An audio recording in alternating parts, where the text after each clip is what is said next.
Hello and welcome to the Fulhamish quick take here on the Fulhamish YouTube channel after Fulham's 1-0 defeat to Chelsea at Stamford Bridge. I'm here with Dan. Hello. Hi, Sammy.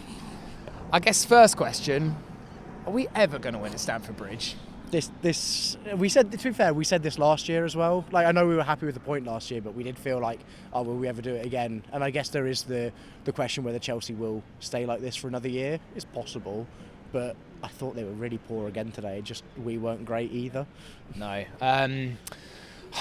It's just one of those. I think it's a weird time, Dan, so soon after that Carabao Cup semi-final to go into another big game today. And look, I think if at the beginning of this week we'd have said that we're going to lose the first leg and lose this game, I think we'd be a bit gutted in the circumstances. It's not as bad as maybe it will look on paper, but yeah, it's disappointing. It's deflating, isn't it? And we had a pint just now with a couple of lads, and it did feel a little bit like a wake.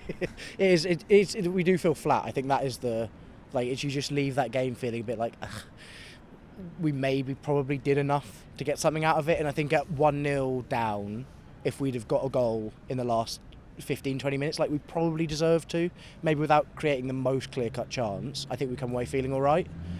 But to have lost that, and yeah, as you say, to have lost the first leg, a lot hinges now on that second leg to sort of define our season. There's like a lot of pressure on that now, because if we come out of that saying we don't get through to the final in a couple of weeks' time, then I don't know, it's hard to know really where our season goes from there. It sort of peters out almost. Yeah, no, it's such a crucial couple of weeks, and for it to kind of happen in such short succession. I mean, maybe Brentford at the end of the season, that's the one to look forward to. I don't know. I guess we've got to get on to the real key moment for me of the game, the potential red card challenge by Malagust on Willian. We all knew it at the time in the stands. We were all screaming for a red. Obviously, we're quite far away from it at that point. You could see from the reaction of the players that was clearly something that they thought might be. When we all saw the replay in the stands, I can't understand it. I do like that Fulhamish, and I hope you agree, tries to be a channel that isn't just always anti-VAR, anti-refs, there's a conspiracy and all of that. I like to think we're a little bit better than that at times, but my God, I get it, the referee might, in the moment, think that's a yellow. How is VAR not looking at that? Yeah, I think there's whilst we had issues with how Anthony Taylor maybe reffed that first half, it's not his fault necessarily, because I think at the time when we saw it, we were shouting for a red card, but it was actually so much worse when we saw the replay. I thought the tackle was even worse when we got a chance to see the replay, and we saw it, the messages flooding in just after it happened, everyone being like, well, how's that not red? They've got to check this. And the fact that they didn't in the end, well, they checked it, but they've not done anything about it, baffles me, because that's a red card. There's no debate in it, and it's not like one of those where you can say, oh, the VAR doesn't need to intervene there. It really does, because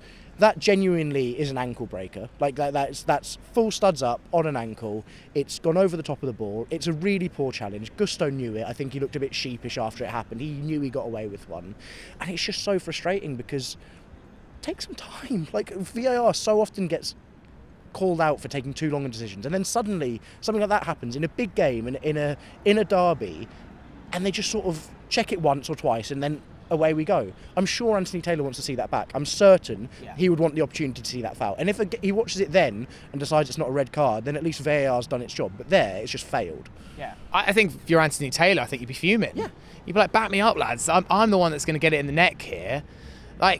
Just why was there such a rush to get on with the game? I kind of was waiting for Anthony Taylor to say, stop, no, don't take the free kick just yet, we're going to check this. It didn't even come up on the screen that there was a VAR check in the ground.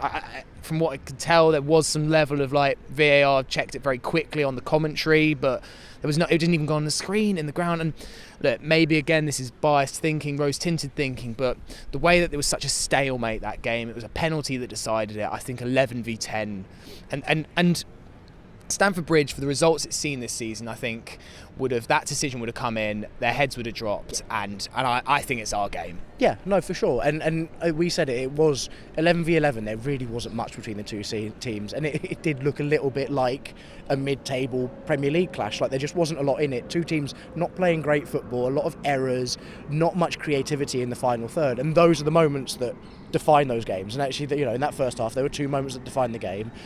Not giving the red card and then the penalty, and One of them, I think the penalty, I think we're all in agreement, whilst it's soft, it's right. Like, it is a penalty. It's not going to get overturned. It's not going to get overturned, but the red card defines that entire game. Yeah. At the point that happens, against 10 men, with the players we had on the pitch as well, like some of the players that we have in that team, like I'm thinking Tom Kearney especially, against 10 men, he just controls a game of football. Like, and I think the crowd would have turned. You know, they're a fickle fan base, and they've not been too behind their team over the past 2 years because they've been playing poorly, and it would have turned. It would have gone sour, and I would have backed Fulham to have brought that home comfortably at that point. And the fact that we didn't get a chance is not right, and the players and Marco Silva just must be fuming. Yeah, and look, I think I'd be interested to hear your opinion on the second half in a moment, but I just think for me, like, it defines the game. What happened later, Fulham weren't great, Chelsea weren't amazing, we had some chances, but I do just think, like, we will look back at that game and just be like, that's one we've got robbed by VAR or by the refs at the very least. And I don't actually think there's too many times this season where you can look back and be like, oh, actually we 100% lost because of a bad referee call there. There have been a few questionable ones this year, don't get me wrong, but like that's one where, I mean, I'm interested to see Marcus Silva's post-match comments because, I mean, he's got in trouble for far less grievous offences. He'll be livid. Yeah, he will be. And it's just like outside of those two moments, outside of the red card and the penalty, whilst we didn't play well, we did enough, and that was all we needed to do. You know, we're never going to go there and control the game and slip three past them, because whilst they're not great at the moment, they still have like technically gifted footballers. Like, I thought Cole Palmer was superb, and then you look at, you know, you got Enzo Fernandez, £105 million player, sitting in their midfield, and we're always going to have to battle and tough it out. And it's such a shame that just two moments define an entire game of football, and we come away with nothing. And it's, yeah, as you say, like, I think a lot of the decisions this season that have gone where they've been flashed up by like VAR's dropped a bollock here have been on from outside looking in. Like, we've been looking out at other teams getting still. I'm thinking like Wolves, for example, have had games where you're just like, that is obscene that's happened, and it does hurt when it's you're on the end of it, doesn't it? Really does. And like, I think it's one of those where, and this is, I still believe the problem with VAR, like, because if VAR doesn't exist, I think we all look at the challenge later and we'd still be angry at the ref. Like, let's not like kid ourselves here that we'd be all like, oh, we'd have been fine with it. I think we'd still be doing this quick tape in like, oh, the referee's got to give a red card there, but you'd understand why. It's a human error. This is the problem with VAR, is it demands perfection, and yet it's still so far from it, I think is the big issue.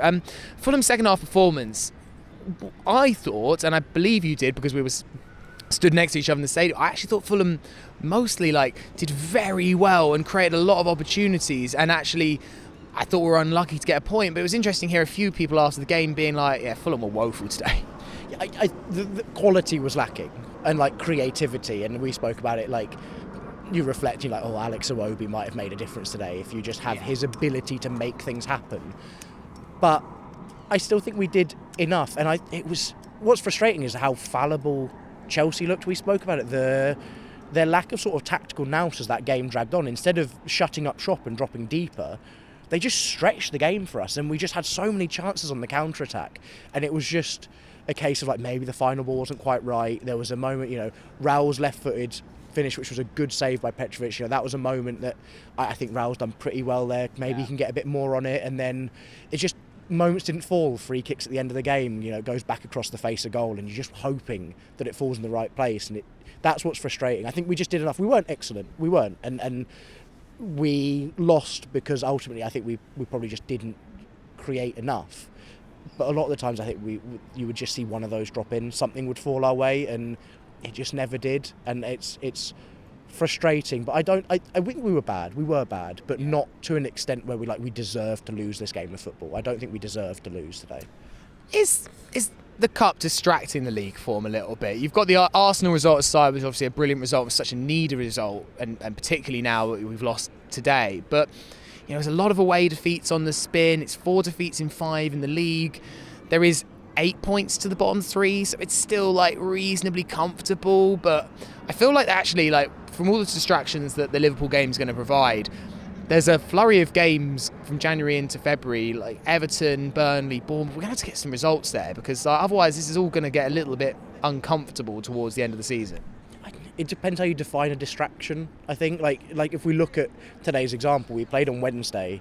They'll have got back at the earliest Thursday morning after the game, and then you've got 48 hours and you're playing again. And in terms of like your focus physically just cannot be on that game. We don't have long enough to plan for it. And the same for Chelsea to an extent. They had an extra day on us, and that does make a difference. But I think we saw it today, less in terms of distraction, but I think the impact it has on legs. Like we looked really tired, and I think that's the first time in a long time I've seen Fulham look like shattered in a game where you can visibly see like, oh, they don't look like they've got much left in them. And it's like Andreas Pereira, who usually is like a Duracell bunny for 90 minutes. He looked like he hit 0% today and just had nothing left to give. And I think so that's one element. I think the second element is in terms of planning. Like, how much can you plan tactically for this game when you've got a game that sits in between it that's so massive? And so it is a problem, as you say. We've got big fixtures coming up, but I think we're fine. Like, ultimately in league we're fine. There's one thing that I think we're gunning for the rest of the season now, and we'll go out in a couple of weeks and we will give it everything. And I still, just a little bit of me still thinks that we might have enough. We might have enough in us. Yeah. Well, look, fingers crossed that nice 10-day break might just do the players some good. I'm sure most of them will be on an Emirates flight. Bobby was off to Dubai. Yeah, I think Bobby's off to Dubai. I saw that one somewhere on Instagram. But yeah, we'll see what happens in 10 days' time. Hopefully we can come off the back of this and get the result that we really want. As much as today's gutting, like I don't think I think we'd all trade losing this game for a result next Wednesday. So fingers crossed that can come then. Dan, thank you. Thank you, Sammy. And thanks for watching. Let us know what you thought of the game in the comments below. Make sure you subscribe if you haven't already. And a 10-day break. Hopefully we can come back stronger. You whites.